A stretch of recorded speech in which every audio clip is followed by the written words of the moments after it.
Once Upon a Time in Hollywood est un film déroutant, inattendu, qu'on a besoin de digérer. On met du temps à comprendre où Tarantino a voulu en venir. Les scènes sont longues, lentes, parfois même contemplatives. On est loin du jouissif et de l'évident. C'est sûrement un film qu'il faudra voir plusieurs fois, tant il est riche et référencé. Et c'est ce qui en fait à ce jour le film le moins accessible du réalisateur. C'est un film hommage au cinéma et particulièrement au croisement entre l'âge d'or d'Hollywood et le nouvel Hollywood. Un film hommage aux 60s avec une incroyable reconstitution du Los Angeles de ces années, des décors, costumes et la BO surtout, et une espèce de mélancolie, de nostalgie qui rythme le film et qu'on n'a pas l'habitude de voir chez Tarantino. Il y a de la tendresse aussi pour ces personnages, avec qui on passe du temps, qui deviennent vraiment attachants. On les suit dans leur quotidien, dans leurs moments de vie. DiCaprio aurait pu être superficiel en acteur torturé, mais il est tellement génial qu'on arrive à saisir la complexité de son personnage. Margot Robbie aurait pu être jugée creuse, mais elle est extrêmement touchante par sa nature enjouée et le regard qu'elle porte sur son métier d'actrice. Mais c'est surtout Brad Pitt qui nous marque par cette espèce de force tranquille, de classe, de charme.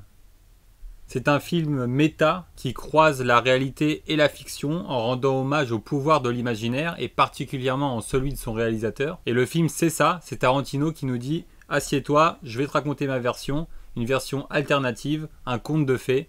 Il était une fois Hollywood. » Et qu'importe si l'événement qui est décrit en aura traumatisé plus d'un, d'ailleurs il a déjà revisité la Seconde Guerre mondiale et l'esclavagisme. Il nous place par sa mise en scène dans le point de vue d'un réalisateur. Il nous immerge totalement dans sa tête, nous offre son regard, sa vision, avec ses souvenirs d'enfance, ses fantasmes, ses fétiches, et sans abus de gimmick et sans fioritures. Ou quasiment. Attention, je vais spoiler, donc si vous n'avez pas vu le film encore, si vous voulez rien savoir, c'est le moment de quitter la vidéo, de revenir plus tard, mais je vais spoiler.